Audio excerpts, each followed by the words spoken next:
uma atividade humana e como qualquer atividade humana, ele é, de alguma forma, né, intrinsecamente política, né?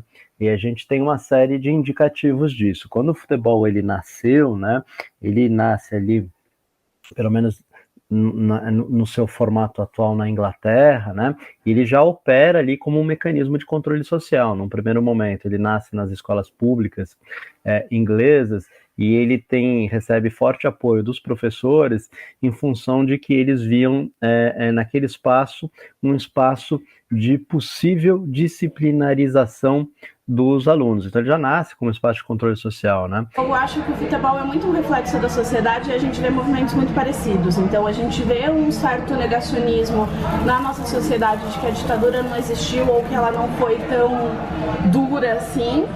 E a gente tem a mesma coisa com a democracia, tipo, com o movimento da democracia corintiana. Você tem várias pessoas que vão continuar apoiando isso e você vai ter um lado de gente que vai falar, mas quantos títulos o Sócrates conquistou, sabe? Da torcida de um clube que sofreu muito com isso, né? Por conta da mudança de nome e tudo mais pela época do Vargas, né? Que era Palestra Itália e tal, e aí precisou mudar pela Segunda Guerra. Então, não tem como desassociar, né? Pelo menos pra gente é tudo muito interligado, assim. Ainda mais porque a gente também briga diretamente. A gente tem até alguns exemplos de rivais que foram um pouco mais assíduos nessa luta pela democracia e tudo mais, como, por exemplo, o próprio Corinthians, né? Que tem ali o Sócrates, o Casagrande, como ícones muito grandes da luta pela democracia corintiana e tal. Então, não tem como desassociar. São duas coisas que caminham muito juntas.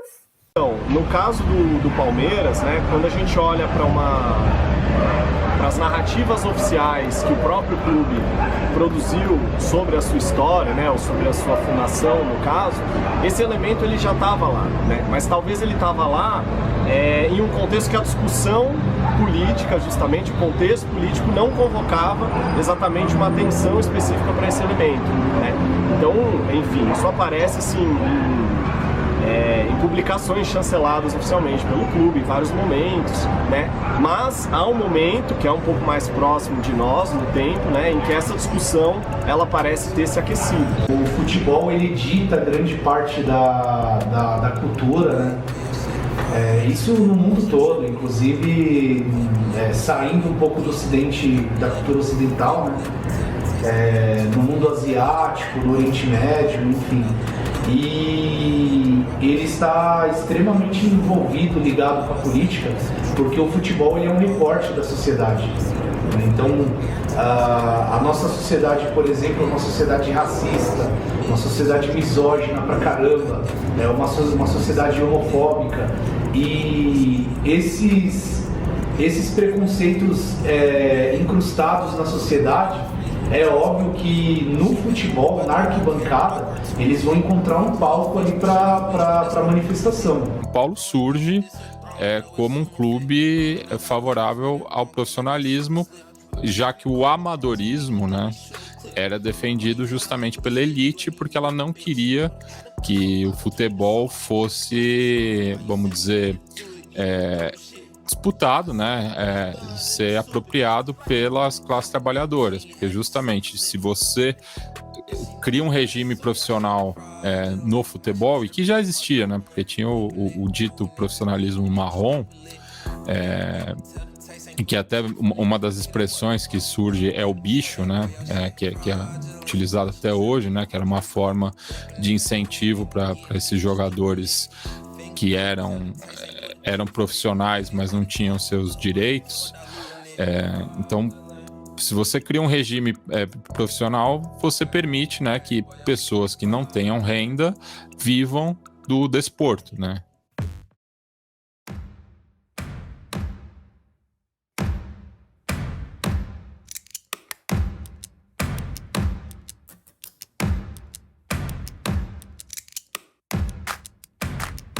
O futebol está intrinsecamente articulado com a questão política. O futebol, por exemplo, praticado por mulheres, ele foi, né, proibido durante anos, né? Se isso não é política, eu não sei o que é política. Então, essa dissociação de futebol e política, para mim, ela é primeiro falsa se a gente tiver uma perspectiva de política mais abrangente, né? Se a gente não estiver falando só de política do jogo partidário, coisas do gênero, né? E segundo, que ela participa de um projeto político, né, a fim, muitas vezes, de naturalizar, né, uma série de demandas, objetivos e interesses do mercado, tá certo? Então, para mim, não faz muito sentido falar nessa dissociação futebol e política. Futebol é intrinsecamente político. Então é resistência. Eu acho que ser mulher é resistência. Você ser mulher, se posicionar, falar politicamente sobre aquilo que você acredita, é resistência. E no futebol não é diferente, né? Então por isso que é importante, foi muito importante para mim encontrar nesse coletivo antifascista, porque as pessoas estão falando da minha língua. Obviamente que a gente tem gente anarquista, comunista, socialista, social-democrata ali dentro. A gente tem um denominador comum para conversar sobre diversas coisas, inclusive sobre futebol. Eu acho que ser mulher no meio do futebol é mais difícil do que ser mulher no meio antifascista. Porque como no meio antifascista muita gente já vem com os estereótipos femininos desconstruídos, é mais fácil, né?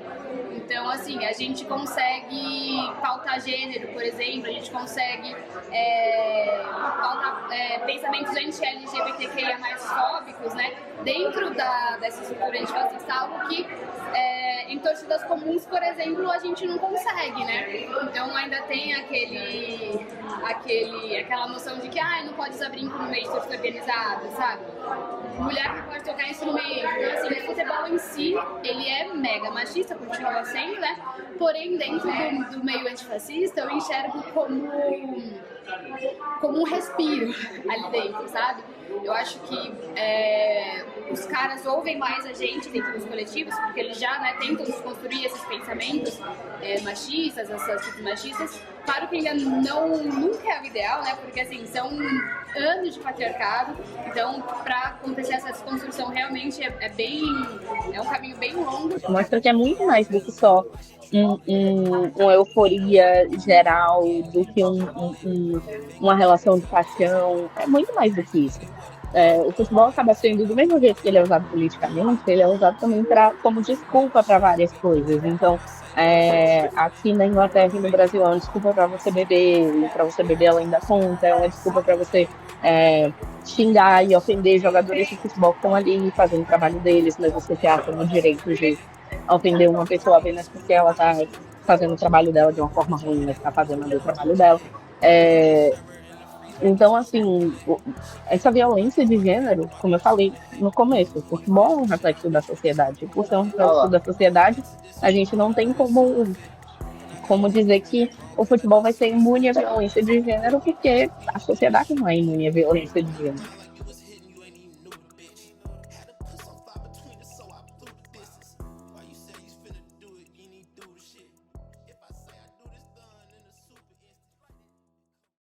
Os coletivos de torcedores, coletivos ativistas de torcedores, eles não têm como objetivo principal, né, acompanhar e promover a festa na arquibancada, né? Tanto que muitas vezes esses coletivos, os integrantes desses coletivos, quando eles vão ao estádio, eles vão, entre aspas, individualmente, né? Eles não vão ali juntos para formar uma massa torcedora, eles não delimitam espaço com bandeiras, com faixas, etc. e tal. Não, eles são mais um torcedor, eles vão muito ao estádio, mas eles são mais um torcedor no meio de tantos outros na massa torcedora de uma forma geral.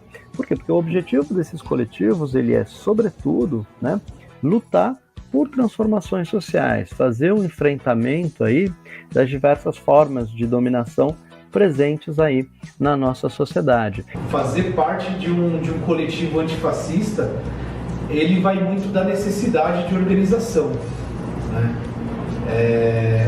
Os tempos que nós vivemos recentemente de ascensão do neofascismo, né? Isso a nível mundial, e a normalização da barbárie, principalmente aqui no Brasil. chegou um momento que a gente falou, meu, não tem como, preciso me organizar. E eu vejo muita potência nisso, até porque uma das bandeiras que a gente prega é o não clubismo. Então a gente tem um diálogo enorme com o pessoal da democracia cristiana, com o pessoal do Comunas, que são coletivos parceiros nossos. Porque quando a gente olha para as torcidas organizadas, a gente vê muito atrito, muitas brigas. A gente vê aqui no estado de São Paulo que as torcidas adversárias não podem habitar os mesmos estágios, né, durante os jogos. E a gente mostra que a gente pode fazer diferente. Importantíssimo que a gente tenha coletivos e que essa luta seja mais coletiva, porque quando você olha para a construção do futebol brasileiro e para como os clubes são quem manda nos clubes, quem manda na mídia esportiva, quem manda nas federações, você enxerga que o torcedor não é representado ali. A maior parte da população não é representada ali. Você pensa que a maior parte da população brasileira é feminina e você quase não tem mulheres sendo conselheiras nos principais clubes do Brasil. Você pensa que a maior parte da população é preta e quando você vai olhar os presidentes de clubes, você não encontra muitos presidentes de clubes que são pretos. Então, é uma forma de que esses torcedores se unam para poder lutar politicamente. E é algo que, assim, os jogadores deviam aprender mesmo. Tem uma complexidade de se estar num coletivo, de as coisas são decididas sempre muito no conjunto. Então tem uma certa coisa que você aprende que é esse diálogo, assim, e você vai equilibrando visões diferentes e jeitos de agir diferentes. E pra mim tem essa sensação de identidade, é muito essa questão do pertencimento. Então, para além de pertencer a um clube, a uma torcida, você tem aquele grupo de pessoas que acreditam no mesmo que você acredita e que está disposta a defender as mesmas pautas com uma intensidade considerável e brigando ainda para falar em pleno 2023 que futebol não é o ópio do povo, que futebol é política, que é atuação política e quer defender pautas que me parecem óbvias, mas a gente ainda tem que brigar por elas, que é tipo, vamos defender direitos básicos dos seres humanos, sabe? A gente sempre sofreu. É uma coisa assim, sabe? A gente sempre teve essas brincadeiras com relação à homofobia, né? Essas coisas. Isso daí não tem como, você se politiza. Não tem jeito, você indiretamente se politiza. Porque isso daí não deixa de ser, uma manifestação escrota, mas é uma manifestação, né? Uma manifestação popular das pessoas, enfim, dos adversários. Então você sempre acaba, o futebol não tem como, eu não enxergo o futebol como o ópio do povo, sabe? Como já foi dito em outros tempos, eu enxergo o futebol como justamente o contrário, sabe? Como centralizador para ali a gente se politizar, sabe? Bom, impacta de uma forma gigantesca porque, no fim das contas, especialmente futebol, né, esporte em geral, mas especialmente futebol, eu acho que, para além de modalidade esportiva, no Brasil é um componente cultural, né? É um universo, por assim dizer. Quando a gente fala, por exemplo, falando agora de torcida, desses elementos que são próprios, né, são componentes desse universo. A gente está falando de um universo que funciona com regras próprias, né, com condutas, com elementos que são muito próprios ali. Né? A gente está falando de algo que vai muito além das 4 linhas, dos 90 minutos, né, daquilo que pode ser televisionado enquanto partida de futebol, né, e é modo de vida para muitas pessoas, né. Então acho que por conta dessa incidência marcante do futebol, né, ele também acaba sendo um ambiente que, no seu cruzamento com uma esfera política, ele se torna muito poderoso, né? Então a gente pode pensar justamente nesses vários exemplos que a gente tem na história, né, de presidentes, enfim, autoridades que buscam essa aproximação com esse ambiente, né, e certamente é por perceber a importância mesmo para as pessoas no seu cotidiano, né, na miudeza do cotidiano, a importância que o futebol exerce, né? Então, acho que justamente por estar presente no cotidiano é um espaço muito poderoso para o campo político se utilizar, né? Por isso que assumir a mistura, o cruzamento entre as duas áreas é tão importante, para que deixe de ser uma manipulação, um uso, né? E se torne simplesmente algo que se cruza o tempo todo, né?